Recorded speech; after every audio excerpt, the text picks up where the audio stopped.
नमस्कार, आप देख रहे हैं जन समस्या महाराजगंज न्यूज में। बता दूं आपको कि थाना कोठीभार क्षेत्र के ग्राम सभा गुरली के पीड़ित ने जिला अधिकारी को दिया पत्र। कहा कि मेरी ही ज़मीन कब्जा करके मुझे जान से मारने की दिया जा रहा है धमकी। आइए जानते हैं पीड़ित ने क्या कहा। क्या नाम है आपका, किन समस्याओं को लेकर आप जो है जिला अधिकारी के वहाँ हैं? जहरुद्दीन नाम है मेरा। गुरली रमगढ़वा पोस्ट सिसवा बाजार थाना कोठीभार की निवासी है। हमारे गांव पे ही एक ज़मीन था 1 एकड़ 61 डिसमिल का, जिसके मालिक थे सीताराम यादव, सुरेश यादव और उनके एक भाई और थे। 3 लोग थे। तो ये तीनों लोग ज़मीन आए हमारे वहाँ और हमारे पिताजी से कहे कि आपके बगल की ज़मीन है, इसको ले लीजिए, आपके काम में आएगा। और हमारे घर के बगल में एक ज़मीन बिक रही है, उसको हम ले रहे हैं, वो हमारे काम में आएगा। तो ये कह के कि पैसा दे दीजिए और दोनों लोगों का बैनामा एक ही दिन चल के तहसील में हो जाएगा। पैसा सबसे ले लिए। उसमें 7 लोग पार्टीशन बना के जिसके पास जितना पैसा हो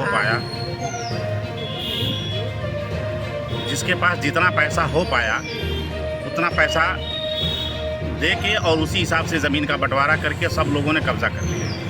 पार्टीशन करके कब्ज़ा सबका मेड़बंदी हो गया, सबको कब्ज़ा उन्होंने दे दिया। फिर उसके बाद हमारे पिताजी विदेश चले गए, 3 साल के बाद लौटे, बैनामा नहीं हो पाया। ये लोग हिला हवाली करने लगे। नतीजा ये हुआ कि आज के 3 साल पहले तक बैनामा नहीं हो पाया। 3 साल पहले ये लोग खेत में पहुँचे और कहे कि आप लोग जो पैसा दिए हैं 1990 में, वो पैसा ले लीजिए और ज़मीन छोड़ दीजिए। तो उस समय सर ज़मीन का रेट 30,000 रुपया 25,000 रुपया एकड़ चल रहा था और इस समय ज़मीन की कीमत 30 लाख रुपया एकड़ है। तो अब वो 15,000 रुपया दे के फिर ज़मीन छोड़ पाना संभव नहीं था। फिर मामला थाने पे आया। फिर थाने से ये हुआ कि भाई ज़मीन का मामला है, आपस में सुलह समझौता आप लोग कर लीजिए।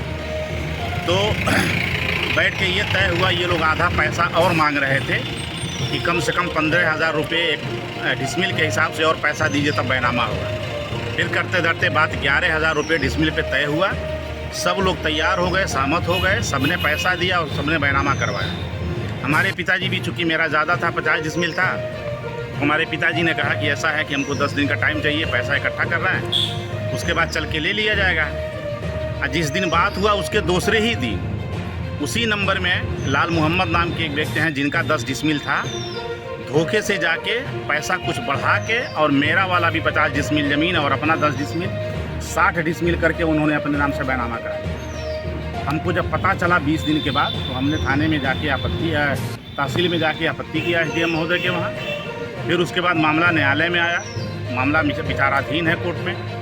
यहाँ से मामला हाई कोर्ट गया, हाई कोर्ट में भी मामला विचाराधीन है।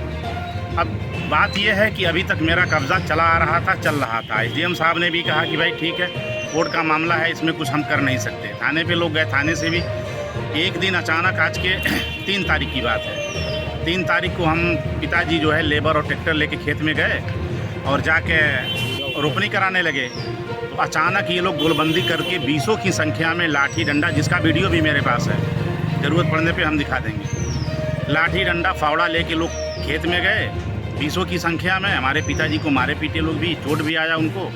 फिर मामला थाने पे गया। थाने पे 323, 405, 406 का मुकदमा भी, 506, 504 का मुकदमा भी दर्ज हुआ।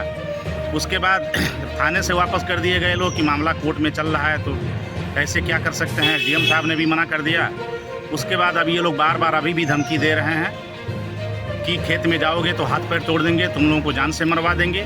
इस तरह की धमकियां बार बार मिल रही है और हमको खेत जोतने बोने नहीं दिया जा रहा है। क्या चाहते हैं आप जिलाधिकारी से? हम जिलाधिकारी महोदय से ये चाह रहे हैं कि जब तक मामला कोर्ट में विचाराधीन है, हमारा यहाँ सिविल कोर्ट में भी मामला चल रहा है, हाई कोर्ट में भी मामला चल रहा है, तो चूँकि हमने पैसा दिया है कि आदाश तहरीर भी उन्होंने लिख के दिया है और पैसा हर जगह वो कह भी रहे हैं कि हमने इतना पैसा इस सन में, इतना दिन पहले हमने इतना पैसा लिया है। इस चीज़ को स्वीकार भी कर रहे हैं, ऐसा नहीं है कि उस चीज़ को मना कर रहे हैं। लेकिन न तो उन्होंने हमारा ज़मीन वापस किया, ना हमको दूसरी ही ज़मीन दिए, ना हमारा पैसा ही उन्होंने रिटर्न किया। तो हमारे हक अधिकार की लड़ाई है। जब तक हम चाह रहे हैं कि जब तक मामला कोर्ट से कुछ निर्णय नहीं आ जाता है, तब तक हमको उस पर जोतने बोने दिया जाए और हमारे कब्ज़े में बेदखली न किया जाए।